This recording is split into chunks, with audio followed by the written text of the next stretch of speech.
Hello and welcome to Asian Insider. I'm Ravi and my guest today is Mridula Iyer, Asia South Head of Services for Citi, the global financial services firm. This episode is brought to you by Citi. We're going to discuss something that we do not think about every day, and yet is crucial to our everyday existence. And that's the Asian supply chain.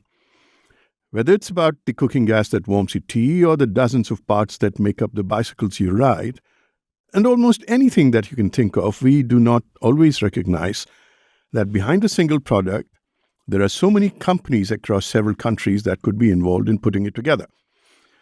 During the pandemic, we saw that disruptions to the making of just one part, semiconductor chips, disrupted car production around the world. Now, that was about disease, and these days the supply chain is complicated by geopolitics. Such issues bring both challenges and opportunities, and Mridula, who is with me today, oversees a region at Citi where these challenges are felt most. And that gives her insights into what is happening on the ground. Welcome to Asian Insider, Mridula Iyer. Thank you, Ravi. Thank you for having me here. It's a pleasure to be here. Mridula, I'm thrilled to be speaking with you today because the region that you are in charge of, Asia South, is one that includes many of the countries I write and speak about all the time. And it's been so much in the news, particularly in the last 2 years, over this whole supply chain business. Could I begin by asking you to demystify supply chain for me? What does it really mean for you and me? So thank you, Ravi, once again. Simply put, supply chain, I would say, is just the process of multiple steps which goes into creating a product and then ensuring that the product is delivered to consumers like you and me. So the various things will be just sourcing the raw material from various places, putting it all together in a manufacturing plant and getting the finished product out, packaging the product, then the transportation, and then the whole distribution channel by which the product reaches end consumers. So let's take a simple example. If you look at an example of a smartphone, there are multiple components that goes into manufacturing the smartphone. So the camera, the battery, the chip, all of this are put together, sourced from a particular location, assembled at a different location, and then packaged and then shipped off to consumers in various markets, right? So supply chain is nothing but the entire life cycle of a product. Now, as you look at it, supply chains today are no longer linear or sequential. They are actually very complex. There's a lot of interdependencies and there is interconnectedness.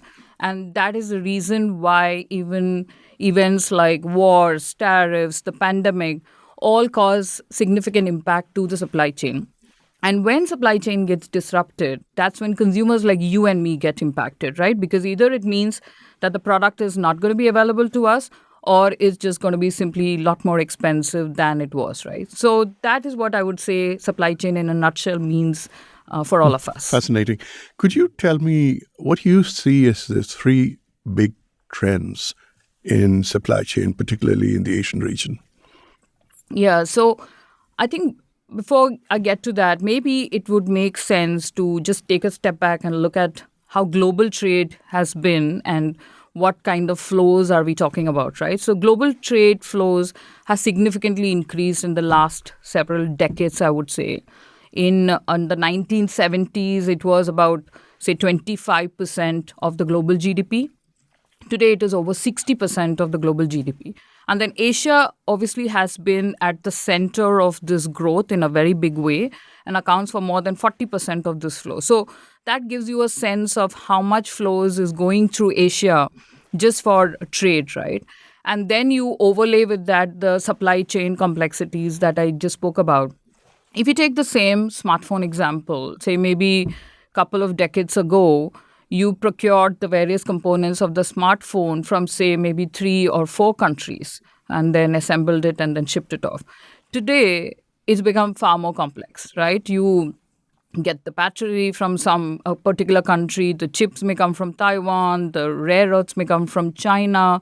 All of it then could be assembled in India or Vietnam and then gets shipped off to consumers. So on an average, I think you would touch like at least 200 plus suppliers covering about 20, 30 countries. So that's how complex supply chains have become, right?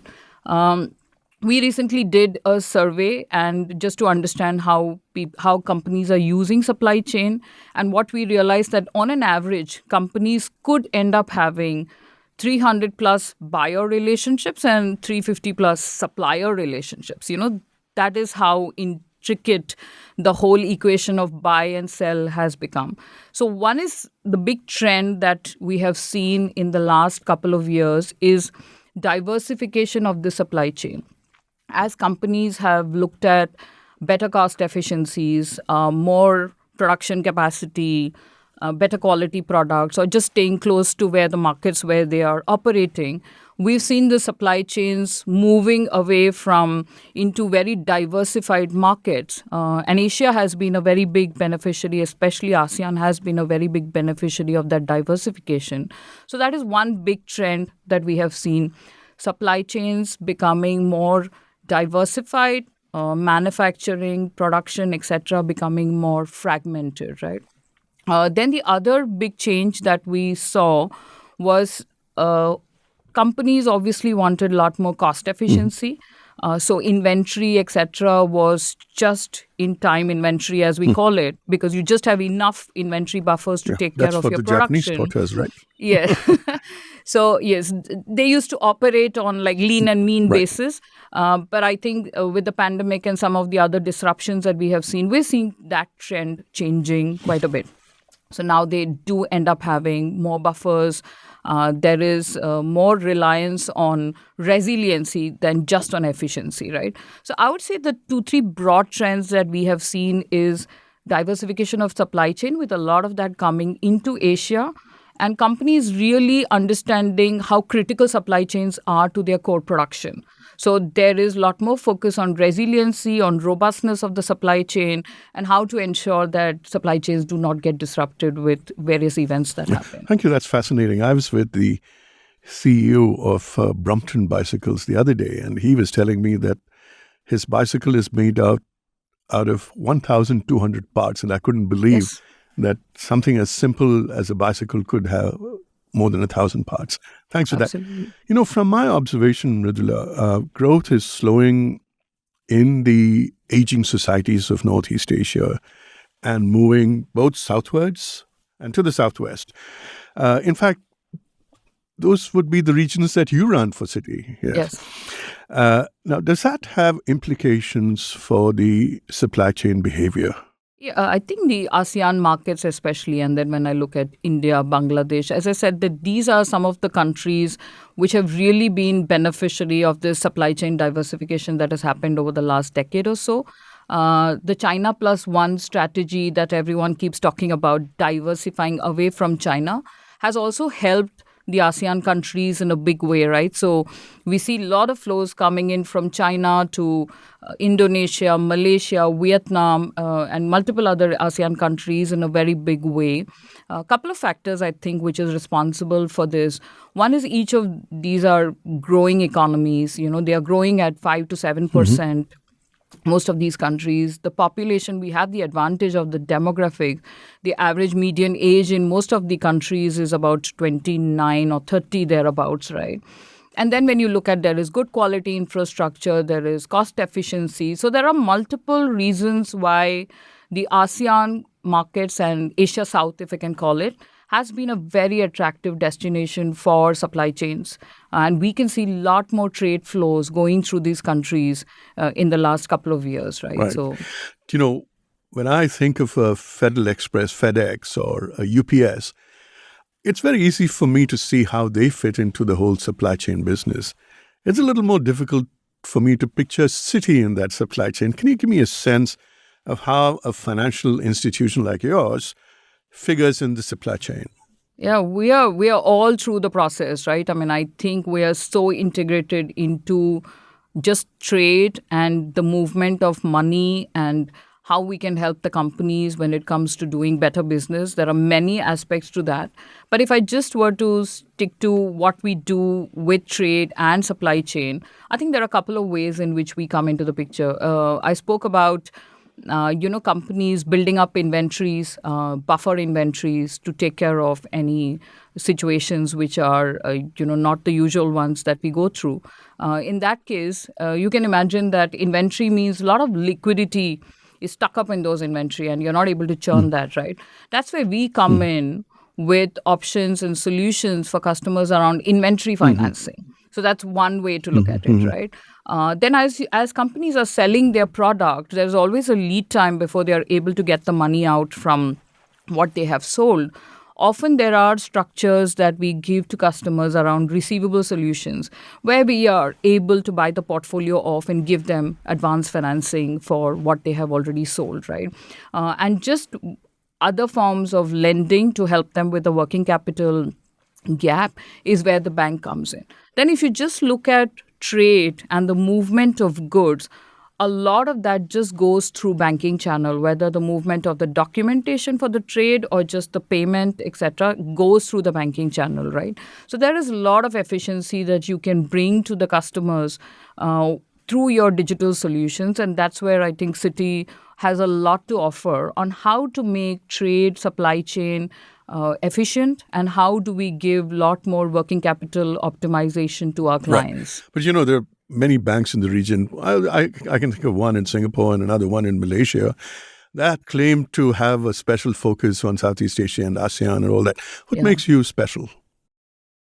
I think we are a global bank. We've been there around for 200 plus years. But if you look at our branch network, I think that's what we really pride ourselves on. We are in 94 odd countries.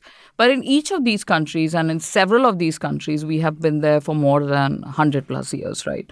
So we are very embedded in the local market. We understand the nuances of the local market. And in this particular region as well, we have been present in most of the countries for a very, very long time. So I think that is what is Citi's uniqueness. We have the globality of a global bank, but we are embedded like a local bank. We are able to service our customers, several of whom are multinational companies. As they go into different countries, we are able to service them. And I think the branch network that we have is our biggest strength. Then, of course, I think we pride ourselves on use of technology and innovative solutions when we craft different products for our customers. And some of the products that I spoke about is something that has helped customers even during the pandemic. I think we were able to help several of our clients with these solutions.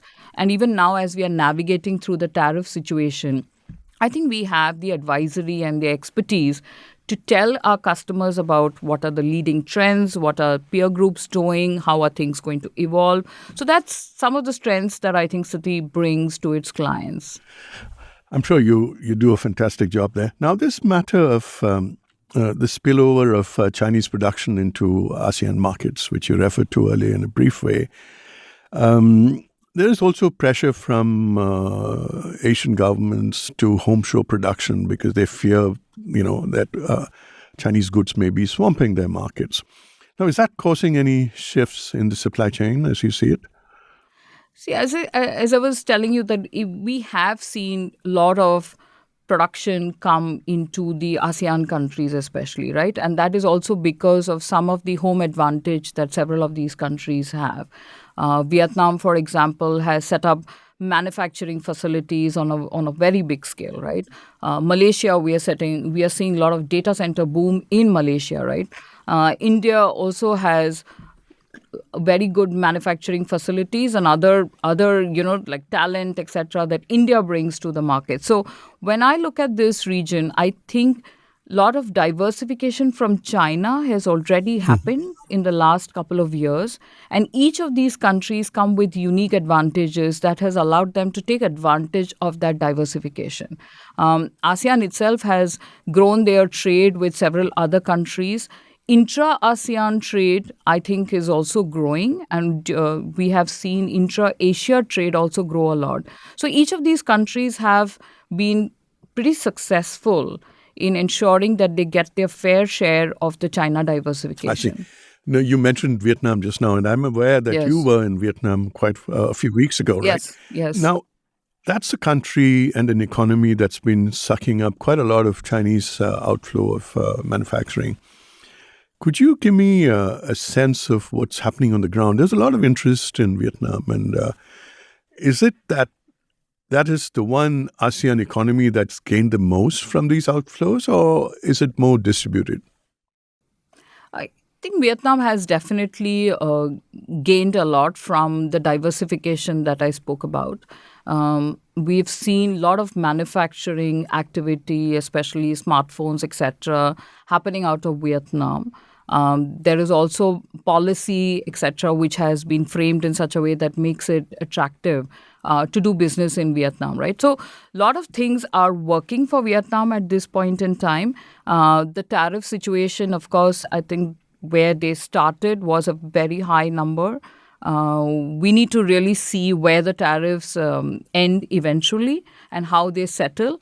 That will be an important thing to consider when we look at Vietnam's prospect as we go along. But for now, I think Vietnam has done well and will continue to do well as they tide over the tariff situation because they have everything that is required to make them an attractive destination. Right. Now, that's Vietnam is very much in mainland Southeast Asia. What are you seeing in maritime Southeast Asia? Earlier this year, FedEx began direct flights from Singapore to the U.S. mainland. And that, I believe, is the first of the freight companies to do that. What did that signal to you about Southeast Asia, this part of Southeast Asia, and particularly Singapore? So with specific to as I said, the opportunities in this part of the world has been very well recognized. And you can see that a lot of exports to the US is happening from the ASEAN markets, right? And that has just kept growing over the last few years. And we can clearly see that there is a trend of each of these countries bringing some unique advantage to the West and to companies in the West to set up their supply chains, to set up their manufacturing capabilities, to do sourcing from these countries, right? So it is a mix of on-ground availability of talent, of manufacturing capacity, of policy, all of it which is coming together to ensure that ASEAN continues to be an attractive destination for investments and for future supply chain momentum in this part of the world. Right. No, I get that because the numbers show for FDI show that even when global FDI was shrinking, ASEAN managed to grow incrementally in FDI. That's very heartening for those of us who live here. What about the region that you know so well and is also part of your portfolio, South Asia? Give me a sense of what's happening down there. So India has been a big trading partner with the US. There are significant exports from India to the US. There is also India and multiple other countries which have good trading ties. I guess as for India at this point in time, given where the tariff situation is, it is a very close wait and watch to see how the India situation pans out. And it is important that to see India has lots of opportunities to offer to global companies, but I think the tariff needs to settle at the right place for the India opportunity to play out in a big way. But India also has the advantage of having a very large population. So, a lot of their manufacturing can also be consumed domestically. So they do have that as an option. But I think it's important for the tariff situation to settle at the right place, for the India opportunity to play out. Right. Now, there's talk of a big reset in U.S.-China ties. There's talk of a grand bargain that President Trump wants to strike with President Xi Jinping. Now, if that happens, could things go back to square one and you see everyone rushing back to China once again? Because I heard somebody say the other day that China is still the fitness center for manufacturing in the world. Could that potentially happen? Reverse flows to China if they do that big bargain? I think the US-China discussion is something which everybody is closely watching. And I think it is important that those discussions land at the right place because it will definitely result in de-escalation of any trade tension that is there between the two countries. It is too early to comment on where that is going to lead, but I think it is important for both the countries to arrive at a bargain, as you said, which sort of de-escalates the trade tensions, right? And as you said, China continues to be a very important source of several commodities globally, and they are a very integral part of the global supply chain. So therefore, I would say that it is important for these two countries and the discussions between them to land at the right place for the global supply chains to not get disrupted in a very big way. I have a final question for you, Mridula, and this has been a fascinating conversation. Now, you in Citi, you're very much in the payments space. Yes. And Citi, I believe, has a single account facility that settles multiple currencies in real time. Now, as these supply chains shift, is there appetite to settle in currencies outside the US dollar? Yes, as you mentioned, the product that we have, which allows customers to use a single funding currency, that already settles is more than 140 odd currencies, right? So technically, the payment rails are there where the funding currency can be X and you can settle even in currencies outside of the US dollar with the same ease and within the same timelines, right? That is how the product has been designed. Ravi, I would also like to add that today we see most of the flows in dollar. That it continues to be the dominant currency. And I'll say that we think the way it is that US will continue to be the dominant reserve currency. And because of the deep international markets and the opportunities that it provides, right, for international trade. So we expect most of the flows to still continue to be in USD. But yes, our product does have the capability to settle in multiple other currencies outside of the dollar as well. And in your business, where do you see demand coming from for the other currencies? What currencies are they? Well, I mean, you have definitely, as I said, the euro, the GBP, and the USD continues to dominate. We are seeing some rise in RMB invoicing. So yeah, I mean, some JPY, but I think dollar still continues to be When the you say dominant RMB, currency. you mean the Chinese yuan, Chinese and when currency, you say JPY, yes. you mean the Japanese yen. Yeah, Yes, the Japanese there is currency. some appetite for these currencies as well. Yes. Mridula, it's been a fascinating conversation with you, and thank you so much for educating me about the supply chain. And thank you for coming on Asian Insider. Yes.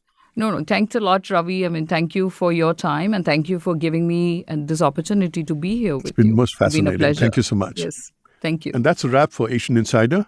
I'm Ravi Veloor. Don't forget to share this podcast with your friends and family. If you'd like to read my articles, we have links in our podcast show notes below. And this episode is brought to you by Citi.